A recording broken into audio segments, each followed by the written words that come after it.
On Thursday, the 22nd of November, we went to Kyoto. Kyoto is a fascinating and important city within Japan, with a rich culture and history. While there, we visited many historic locations, but became amazed at the number of tourists and began to ask why. With the need to redefine Japanese national identity, Kyoto's history and culture makes it a treasured tourist attraction. But why? Kyoto was not bombed during World War II. Many scholars debate why Kyoto was spared. Most argue that the culture of Kyoto saved the city. Kyoto being a cultural and religious center, if destroyed, would complicate U.S. rebuilding efforts after the war. Also, if Kyoto was destroyed, many U.S. officials feared it would drive the Japanese towards communist Russia. As a result of Kyoto's wartime survival, many old structures such as shrines and temples remain. Over 2,000 Buddhist temples and Shinto shrines are preserved. Despite acts of vandalism, many of the buildings and shrines are restored.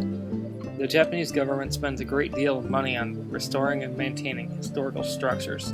Kyoto, a former capital city rich in history, reflects Japanese national identity. The Heian Court in Kyoto reflects a peaceful time when Japan developed its own unique identity.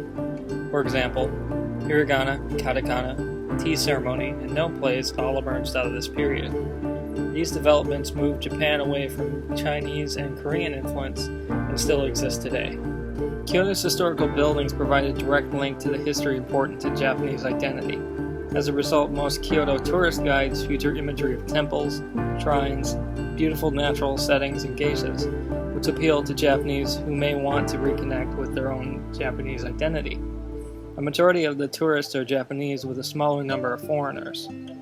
For many foreigners, the historical connections are mere novelties rather than a cultural or religious experience. Just as one might view a foreigner spinning a prayer wheel at a shrine, there may be less honesty involved. Kyoto businesses offer packages for geisha or samurai attire. Anyone who purchases them can walk the streets of Kyoto, which adds a timeless and immersive quality to the tourist experience. These geishas not only advertise businesses, but also attract tourists to Kyoto. These services rarely appear in other areas of Japan, such as Nagasaki.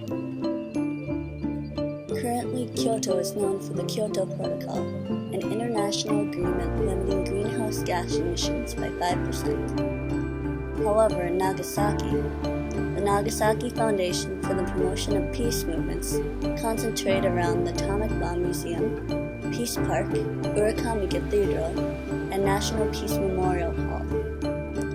Yearly, Hiroshima mayors give a peace declaration protesting the use of nuclear weapons, in addition to a 3-building Peace Memorial Museum and Park. Kyoto, later removed from A-bomb targeting lists, lacks a city-supported museum for peace. However, the Ritsumeikan University Kyoto Museum for World Peace seeks to depict war accurately for peace education, though only at a university level.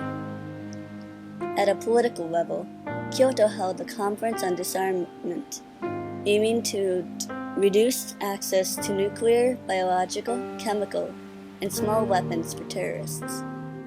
The conference also expresses hope to prevent terrorism or insurgency with the policies of disarmament, development, democracy, and reconciliation. Unlike Nagasaki or Hiroshima, where mayors protest against nuclear weapons, Kyoto discusses big-picture peace through universities and terrorism prevention. While Kyoto tourist areas focus on nature and art as Kyoto identity, many Japanese view Kyoto history and culture as an important feature of Japanese identity.